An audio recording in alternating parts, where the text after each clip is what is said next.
Si. Très bien, sans plus tarder et en remerciant pour la présentation de Jean-Marc Drivet, donc on va passer à l'association Soluci au travers de Mélisse Carcassonne, qui est l'ingénieure consultante, et Bruno Châtaignon, donc PDG du groupe Picbois. Donc je laisserai présenter cette association qui, quelque part, je félicite, parce que je pense que c'est toujours important quand c'est le monde de l'entreprise qui se saisit de ce genre de questions d'économie circulaire et qui peut du coup s'associer à l'action publique. C'est comme ça que, à mon avis, on peut être efficace. À vous. Bonjour, bien, je suis Bruno Châtaignon, donc je fais partie du conseil d'administration d'une association toute nouvelle qui s'appelle Solucir. Et on vous remercie de nous avoir accueillis lors de cette réunion. Je suis accompagné de Mélisse Carcassonne qui anime, fait partie des animatrices de cette association. Donc on va vous présenter un petit peu le récent historique et les ambitions de ce groupe. On va pouvoir... Voilà. Alors, donc l'économie circulaire, donc c'est déjà rappeler un petit peu l'économie circulaire versus l'économie linéaire, puisque aujourd'hui l'économie est, on va dire, linéaire. Donc on a un petit graphique qui va montrer ou rappeler plus exactement, parce qu'ici on est un public assez averti. Voilà, donc aujourd'hui quand on conçoit un produit, on le conçoit surtout pour qu'il soit vendu, pour qu'il soit utilisé. Sa fin de vie ne fait pas forcément partie du cahier des charges de sa production. Donc il y a les pouvoirs publics qui essaient d'organiser cette fin de vie. C'est à la charge finalement de la société. Et puis il y a aussi des gens qui essaient de faire quelque chose avec ce qui est destiné à être un déchet. Donc là, si on peut voir la suivante. Donc voilà, en changeant de paradigme, on passe à une logique qui est plus celle de la nature. Donc la nature, elle, ne produit pas de déchets, ceci depuis quelques centaines de millions d'années. Donc voilà, l'idée, dans l'allégorie un petit peu, c'est de s'inspirer de la nature et de voir un petit peu les chaînes alimentaires, les choses comme ça, qui font qu'au bout du compte, un écosystème peut durer très longtemps. Donc au niveau de l'échelle humaine, l'idée c'est effectivement de changer de paradigme et de faire en sorte que le déchet n'existe pas, ou en tout cas le moins possible, pour assurer une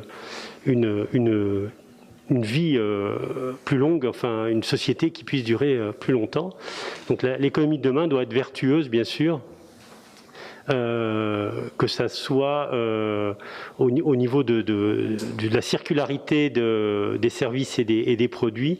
Elle doit être inclusive et locale, on en reparlera, parce que cette circularité, elle doit se mettre en place localement, ça ne marche pas forcément au niveau de la planète. En tout cas, si on est obligé de faire voyager les déchets, on va vite comprendre le désintérêt du système. Voilà, donc concrètement, l'objectif de l'économie circulaire, c'est de limiter le gaspillage et des ressources de produits pour glisser progressivement vers une économie circulaire. Donc là, on voit sur ce graphique, en partie haute, on va dire ce qui est en production. Donc les producteurs, ils doivent travailler sur des approvisionnements durables. Donc exemple, l'énergie électrique provenant de barrages, par exemple de Savoie, Haute-Savoie, on a ce qu'il faut. Les composants, les transports, etc. Ensuite, on parle du marché, donc les consommateurs qui s'inscrivent aussi dans des achats plus responsables, et puis d'organiser, comme on voit en bout de cycle, ce recyclage qui est le thème d'aujourd'hui. Voilà, donc...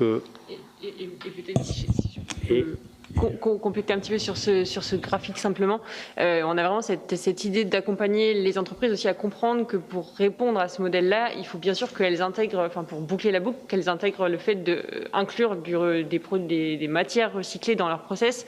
Et en fait, finalement, aujourd'hui, c'est le plus compliqué parce que on voit qu'elles commencent à, comme le disait tout à l'heure je ne sais plus qui c'est qui disait, je crois que c'est monsieur Jérôme Dassini qui parlait du fait que les dirigeants d'entreprise sont de plus en plus convaincus et vont de plus en plus vers de l'éco-conception, mais effectivement, il faut aussi que dans la durée et la conception des produits eux-mêmes, il faut inclure les matières recyclées. Et c'est en ça aussi que l'idée étant de sensibiliser les entreprises, en tout cas sur ce sujet-là, et de se dire qu'aujourd'hui, il faut vraiment faire en sorte que les entreprises intègrent ces matières-là pour faire en sorte de boucler la boucle.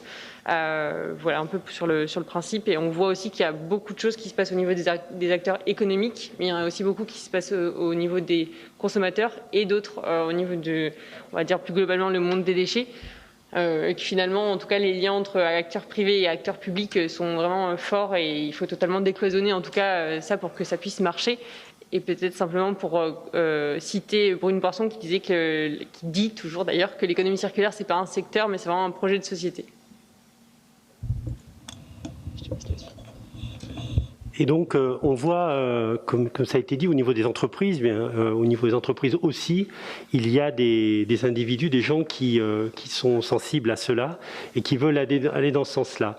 À la naissance finalement de ce Lucir, eh bien, on est parti du constat qu'il y avait des gens qui travaillaient dans leur coin et qui, à une échelle généralement très, très petite, essayaient de contribuer donc à cette société circulaire.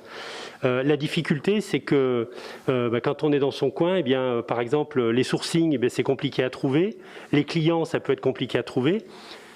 Comment trouver des clients qui sont sensibles, par exemple, au fait de réutiliser des composants réutilisés, par exemple, dans leurs produits? Eh bien, c'est pas forcément évident quand on est artisan, qu'on est tout seul ou qu'on est une entreprise d'économie sociale et solidaire. Donc l'économie sociale et solidaire a été sans doute le premier acteur, on va dire, significatif sur l'ensemble des territoires nationaux d'ailleurs, qui se sont emparés de la problématique du déchet et de sa valorisation. Donc voilà, là on est des structures indépendantes et effectivement, premier salon Se Lucir, eh bien ça a été la possibilité qui a été donnée donc à ces acteurs-là grâce au soutien des collectivités et des organismes qui sont cités là, comme l'ADEME ou la région, ainsi que les territoires concernés du secteur, eh bien de mettre justement, de créer des liens entre ces structures, entre ces personnes, et c'est ce qui a...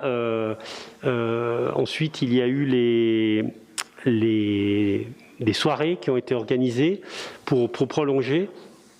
Et donc, suite à cela, eh bien, il y a des premiers petits business qui sont créés, des choses qui se sont passées et des solutions qui ont été trouvées parce qu'il y a une très grande diversité d'acteurs à ce niveau-là. Et donc, l'idée, pour aller plus loin, eh bien, c'est effectivement, une fois ces gens structurés, et effectivement, l'idée aussi d'atteindre une certaine taille critique, parce que quand on est tout seul et qu'on fait, je veux dire, 3 pots de confiture, eh bien, ça va être compliqué d'exister, on va dire, dans l'économie. Mais le fait de se mettre en réseau et justement de créer ces tailles critiques, d'être visible, eh bien, notre idée, c'est d'essayer d'attirer de nouveaux acteurs qui sont peut-être un petit peu moins sensibles, ou de plus en plus sensibles à ces valeurs. Et avec tout cela, eh bien de créer donc un réseau plus complet. Voilà. Alors qui aujourd'hui, bien sûr, est encore extrêmement informel, extrêmement, et vient de naître, hein, donc il y a énormément de progrès à faire, mais voilà, on va dire les câbles existent entre nous, et puis le temps va faire que ça devrait faire quelque chose de beau. Merci l'infographie, voilà, avec tous ces acteurs. Donc voilà, l'objet, c'est effectivement d'aller, comme on l'a dit, d'aller de cette économie linéaire à une économie circulaire avec des solutions locales. Voilà, parce que les solutions, elles doivent être trouvées localement. Alors, je vais continuer. Donc, depuis 2015, donc, il y a ce collectif donc qui regroupe donc des acteurs très très différents, hein, dans lesquels on trouve les collectivités, les entreprises, des gens de la recherche, des élus, et dans les entreprises, bien sûr, l'économie sociale et solidaire.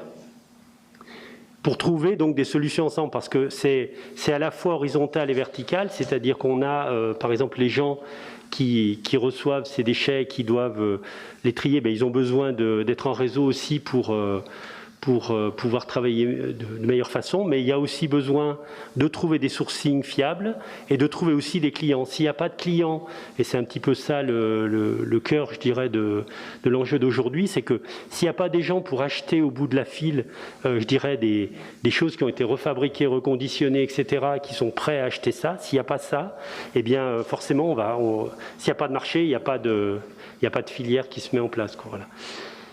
Donc, l'association Solucir bénéficie de cette situation. Savoie-Mont-Blanc, donc, c'est le territoire qu'on va un petit peu élargir, bien sûr, selon les opportunités. Aujourd'hui, 17 entreprises et institutionnelles au départ, et puis 60 adhérents qui sont rentrés donc en un an dans cette association. Un mois, oui. En un mois, voilà, c'est encore mieux, puisque ça date du début de l'année, les adhésions. Donc voilà le conseil d'administration. Vous avez à droite la liste des entreprises et des structures présentes, voilà, avec un président. Et puis voilà, un bureau qui est en place et qui s'est déjà réuni plusieurs fois. Voilà. On a une équipe opérationnelle extrêmement dynamique, extrêmement performante. Je ne le dis pas parce que j'ai une personne à côté de moi, mais tout le monde le constate et c'est vraiment déterminant et qui est surtout animé du même esprit que les membres. C'est extrêmement intéressant. Tous les gens qui ont côtoyé cette association ont pu voir cette dynamique et aujourd'hui elle est très très positive. Notre idée, donc, c'est dans un premier temps, donc ça c'est déjà commencé, on va dire presque depuis 5 ans, eh bien c'est effectivement de faire une sensibilisation, donc de rencontrer des gens, des publics, des entreprises, etc. Sensibiliser, donc pour créer de l'inspiration. Voilà, donc on progresse. Motiver, donc la motivation, elle vient aussi beaucoup par le réseau, parce que quand on fait des choses tout seul dans son coin, bien tout est plus compliqué et surtout on a l'impression d'être seul face au monde. Et là, cette motivation, elle se fait entre les membres du réseau et puis tous ceux qui sont autour et qui voient qu'il y a aujourd'hui des possibilités de travailler dans ce sens-là. Voilà. Faire connaître, voilà, bien sûr, faire connaître aussi tous les savoir-faire qu'il y a sur ce territoire. Voilà. Le réseau, c'est des rencontres physiques. Alors, on connaît les difficultés pour cela en ce moment, mais les rencontres qui avaient en tout cas précédé la période du Covid ont été très utiles, très profitables. Voilà. Et puis on est là pour passer à l'action. On est là on n'est pas là pour écrire des livres de philosophie. On est là pour qu'il y ait du concret derrière. Voilà. Donc réunir les acteurs, c'était déjà la première chose. Et ensuite monter des actions. On est prêt à accompagner tout ce qui ira dans ce sens-là au niveau du territoire. Oui. Donc je donne la main à Mélisse. Du coup, en parlant d'action, l'idée c'était de vous présenter... Attention au timing, je garde bien du temps. Pas de souci. Combien il nous reste de temps? Un quart d'heure si on veut conserver la 10 minutes de retard. On est bon. L'idée, c'était de vous présenter du coup rapidement le plan de vol 2021 pour vous montrer un petit peu les actions concrètes qui vont être menées sur les différents volets. Donc sur le volet inspiré, on a eu hier la première circonférence qui a été en fait l'idée de montrer qu'est-ce que c'est que l'économie circulaire, mais via vraiment des exemples concrets qui existent sur le territoire et au niveau aussi un peu plus loin, puisqu'on a eu la chance d'avoir l'intervention de Interface, qui est un fabricant de moquettes, notamment moquettes vendues en B2B. technologie et qui a été dès 1994 un des premiers à se dire ok, moi je veux vraiment changer de modèle et je veux avoir zéro impact en 2020. Donc je vous inviterai à regarder le replay si vous voulez avoir plus d'informations. En juin 2021, on a un partenariat avec la French Tech pour relier le monde du numérique avec le monde de l'économie circulaire, en fait montrer que vraiment c'est pas des milieux scindés, mais que c'est vraiment cette idée de que le numérique peut servir à l'économie circulaire. Donc ce sera en présentiel et devinez quoi, on avait pris la date du 10 juin et ça passe pile poil avec le calendrier annoncé hier, donc parfait pour le moment. L'idée c'est aussi d'avoir des conférences de dirigeants inspirés et inspirants avec les aiguilleurs. On avait normalement Emmanuel Faber qui devait venir le 6 mai dernier pour la deuxième édition du salon qui n'a pas pu avoir lieu en mai. On compte toujours sur lui, on va voir ce que ça donne, mais voilà, c'est tout à fait les mêmes, les mêmes enjeux aujourd'hui, mais je pense qu'il est quand même très très intéressant et intéressé de venir d'ailleurs. Et le 23 et 24 septembre, on a le salon Solucir, donc qui devrait se tenir logiquement en présentiel. Si c'est pas le cas, on essaiera quand même de faire un salon où vous êtes bien sûr, vous en tant que collectivité, tous invités à venir. L'idée, c'est d'avoir vraiment ce côté où il va y avoir des stands avec toutes les solutions circulaires qu'il y a en local et de venir faire un petit peu son marché, entre guillemets, des solutions qu'on veut mettre en place sur son territoire. Et sur le volet se rencontrer, on a aussi bien sûr des visites d'entreprise qui sont proposées. On a par exemple la visite qui va arriver à la fin du mois de mai de Nantais-Le-Caben. Donc par exemple aussi avec la valorisation la reprise de placos et la remise dans le circuit du gypse pour refaire des placos neufs. On a également des dîners Solucir, donc c'est comme parlait tout à l'heure Bruno, des soirées où vraiment l'idée c'est de connaître des solutions, de réseauter et de faire en sorte qu'il y ait des dynamiques qui se créent entre les acteurs. Et aussi des apéros Solucir beaucoup plus ouverts et beaucoup plus pour que tout le monde puisse aussi se rencontrer et savoir un petit peu les nouvelles qu'il y a sur le territoire par rapport à l'économie circulaire. Sur le volet sensibilisé, on crée un module de sensibilisation qui est dédié à la fois aux entreprises et à la fois aux élus des territoires. Donc si vous êtes intéressé, il ne faut pas hésiter. On a vraiment ce côté partagé où on va monter un annuaire des solutions circulaires donc, pour vraiment créer les mises en relation et pour que tout le monde puisse avoir à disposition les solutions qui peuvent exister et choisir aussi en fonction de ses besoins. Et le côté solutionné, on crée des ateliers qui s'appellent des intersections avec lesquels l'idée c'est vraiment d'aller jusqu'au montage des filières, vraiment pour aider les acteurs à mettre en place les choses. Donc là aussi c'est vous en tant que collectivité, vous connaissez, en fait, vous avez le savoir de quelle filière il peut manquer aujourd'hui, qu'est-ce qui pose problème aujourd'hui comme matière, comme déchet, si on tend à ne plus utiliser ce terme-là. Et du coup, comment on fait, qui est-ce qu'on réunit autour de la table, que ce soit privé ou public, sur ces sujets-là pour aller vers la recréation, en tout cas potentiellement de filières. On a parlé tout à l'heure de celle du papier qui posait problème. Voilà, on sait qu'il y a tout un tas d'autres problématiques. Et là tout de suite je peux vous parler de celle qui va arriver, notamment qui est très liée à la filière REP et donc qui englobe un peu tout ce qu'on a dit aujourd'hui. C'est par rapport à la filière ski où voilà, il y a une grosse réflexion là-dessus parce qu'il y a une REP des produits de sport et loisirs. Donc les skis en font partie. Et du coup voilà, qu'est-ce qu'on fait, et localement c'est quand même assez un sujet où si c'est pas ici que ça se fait, voilà, ça sera peut-être pas ailleurs. Et bien sûr l'idée de communiquer, donc il y a une newsletter mensuelle avec cette idée vraiment de communiquer sur l'actualité des membres et sur tout ce qui se passe localement sur ces sujets-là. L'idée maintenant c'est aussi de vous montrer un petit peu, alors c'est une liste totalement non exhaustive de solutions qui existent sur le territoire et voilà, qui montre aussi qu'il y a de nombreux projets qui sont innovants, puisque généralement on a beaucoup de startups qui se montent sur ces modèles-là, mais on a aussi des PME ou d'autres groupes qui se je ne vais pas dire entre guillemets convertissent, mais qui vont sur ces sujets-là. Pickboard en est un exemple très concret. Là, vous avez l'exemple du coup des solutions sur on va dire la filière bois, donc avec Dahu qui est un grand connu, notamment sur plutôt la Haute-Savoie, mais qui fait du mobilier à partir de palettes. Même chose pour Woodstock Création. On a Apierre Bois aussi qui est sur le territoire Cœur de Savoie, et du coup Pickbois également qui crée du mobilier modulable et évolutif. D'autres exemples, par exemple, sur la filière textile, où vous allez avoir de Rhythm Equipment, par exemple, qui refait des ceintures, des pochons d'escalade à partir des déchets aujourd'hui de Decathlon. Sur leur site de conception à Passy. On a Les Hirondelles, qui est une marque textile également sur Annecy, qui recrée des vêtements à partir de fins de rouleaux textiles. Fibrétique, qui également crée des sacs, des housses, des objets à partir de bâches publicitaires, par exemple. Vous aurez le diapo, j'imagine, donc je ne vais pas tous vous les détailler, mais peut-être plus ceux qui peuvent vous intéresser aussi. Alors, on a parlé de consigne tout à l'heure, donc il y a effectivement un projet de consigne qui s'appelle Alpes Consigne, qui réunit en plus là maintenant plusieurs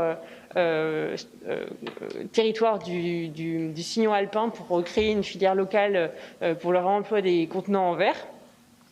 Également Phoenix, que vous devez connaître, qui est à l'échelle nationale, qui c'est des solutions vraiment anti-gaspillage, c'est dédié là pour le coup auprès des supermarchés pour faire en sorte qu'elles limitent le gaspillage alimentaire, notamment au niveau des dates courtes, et plus localement et peut-être plus, je ne veux pas dire rigolo, mais en tout cas on a par exemple les beer squeaks, qui sont des biscuits apéritifs qui sont créés à partir de drèche issus du brassage de la bière. Et j'aime beaucoup aussi les tartinades et confitures qui sont faits à partir de fruits et légumes invendus. Au niveau du BTP aussi, vous allez avoir par exemple Edafos qui va valoriser les terres excavées en terres fertiles. Vous avez une synergie qui s'est montée après quelques années, qui est la matériothèque Enfin Réemploi, qui réemploie les matériaux issus de déconstruction, donc qui les remet à disposition sur le marché pour les particuliers et pour les artisans. Kayak Architecture, du coup, qui se destine à des projets vraiment économie circulaire, et Nantes Placopat, comme je vous disais tout à l'heure, qui du coup réintègre le gypse dans la fabrication des placos. Sur, par exemple, l'allongement de la durée de vie, vous allez avoir, qui peut aussi vous concerner, complémentaire, qui fait du réemploi de matériel déchets, tout ce qui va être contenants, poubelles, mais aussi sur les véhicules, etc. Donc c'est voilà, très intéressant pour, si vous voulez, du secondement en termes de matériel pour la gestion des déchets. Les chantiers valoristes aussi bien connus localement, donc qui promeuvent vraiment le réemploi et l'emploi. Qui ont des ressourceries par exemple. Le reconditionnement informatique avec AFB, pareil, qui reprend les anciens parcs informatiques et qui peut aussi vous remettre à disposition du coup ces appareils reconditionnés. Donc à la fois si vous si vous changez de parc, vous pouvez les contacter, et si vous voulez renouveler, pareil, vous pouvez aussi les contacter. Et sur totalement un autre secteur, par exemple Green Wolf, qui fait de la réparation de textiles sportifs outdoor. Donc pareil, allongement de la durée de vie de ces produits-là. Sur le volet biodiversité, on a Rhizomex qui récupère et valorise la renouée du Japon, qui est une plante invasive, qui en fait vraiment un nouveau produit qui est très utilisé dans la pharmaceutique et la cosmétique. Vitivalo également, pareil, sur la valorisation chimique et thermique également des déchets viticoles. Donc la Savoie est finalement a beaucoup de déchets viticoles, notamment au niveau des pépinières pour les vignes. Et on a aussi d'autres exemples comme sur les matières organiques, ou par exemple on a Millet Paysage qui s'est lancé, d'ailleurs vous connaissez très bien ici à Grand Lac, sur le montage d'une plateforme de compostage. Et également d'autres solutions comme Upcycle, qui est une solution de compostage électromécanique. Et donc là c'est une espèce de container qui permet d'avoir un gros composteur qui se fait assez rapidement, enfin plus rapidement qu'un compost qu'on peut avoir à l'échelle d'un particulier. C'est la dernière diapo, donc je vous en ai déjà parlé, c'est le volet un peu innovation, donc par rapport au fait que ce soit des acteurs qui se montent sur ces projets-là. Et des entreprises déjà existantes qui aussi vont vers ces sujets. C'est également, il faut le souligner, de l'emploi, parce qu'au niveau des chiffres de l'ADEME, il y a 300 000 emplois qui peuvent être créés sur ces modèles-là, qui sont des emplois qui sont non délocalisables et porteurs de sens. Et je pense que vous l'avez remarqué, mais pour les générations qui arrivent, le porteur de sens est très important. Et pour les personnes aussi il y a beaucoup de personnes, on le voit en ce moment, qui sont en reconversion professionnelle, notamment liés à la crise. Et donc, c'est toujours des secteurs vers lesquels ils vont. L'idée, c'est vraiment de créer des synergies locales, par exemple avec la matériothèque, mais également cette idée du projet Galion avec, du coup, au sud de Chambéry, sur l'idée d'un centre commercial dédié vraiment à l'économie circulaire. Donc voilà, d'avoir totalement une autre approche de la consommation et cette idée d'avoir des collaborations avec des partenariats tout autres pour toucher différents secteurs d'activité. Donc nous, notre objectif, c'est aussi d'aller toucher par exemple le monde du numérique, comme je vous ai montré tout à l'heure, mais aussi ça va être d'aller vers le monde du sport, vers le monde du bâtiment. Voilà, ça va être un peu d'aller de décloisonner à la fois tous ces secteurs, mais aussi de décloisonner un peu le côté entre les acteurs privés, les acteurs publics, le monde de la recherche, les élus, enfin voilà, vraiment de faire en sorte que tout le monde aille dans ce sens-là. Et là, vous avez un petit aperçu de nos partenaires et bien sûr, on est absolument ravis d'avoir Savoie Déchets comme nouveau partenaire sur cette année-là, qui, enfin voilà, vraiment aux prémices de l'association. J'ai fini. Très bien. Merci pour cette intervention. Est-ce qu'on a des questions, interventions par rapport à... Pas de nouvelles questions. Pas de nouvelles questions. Donc moi, je crois que par rapport à ce que vous faites au niveau de Solucir, je crois que c'est quelque part exceptionnel. J'avais souligné tout à l'heure, hein, c'est toujours important quand les entreprises se saisissent de sujets comme ça. Je dirais c'est d'autant bien qu'on est presque dans un timing parfait, puisque ce que vous faites à Solucir avec les entreprises, c'est ce que j'aimerais, c'est ce que nous aimerions au niveau de Savoie Déchets, faire avec les collectivités. Favoriser aussi la mise en réseau. Vous citiez tout à l'heure enfin réemploi, pas plus tard que hier ou avant-hier, je ne sais plus, parce qu'on les a rencontrés pour une mise en réseau avec Trivallée d'Albertville et les ateliers de Maurienne en Maurienne, pour dire c'est bien ce que vous faites sur la Comte de Savoie jusqu'à Aix-les-Bains, comment on peut élargir ce réseau pour que ce que vous développiez demain soit pas simplement qu'à un secteur de la Savoie, mais se transmette sur l'ensemble du territoire. Donc je crois que c'est en travaillant un peu main dans la main qu'on va arriver tous quelque part à avancer sur ce sujet de l'économie circulaire. Oui, Hervé. Moi, juste un petit mot. Vraiment bravo pour cette belle initiative. Et puis, évidemment, la dimension Savoie-Mont-Blanc sonne favorablement à nos oreilles. Voilà.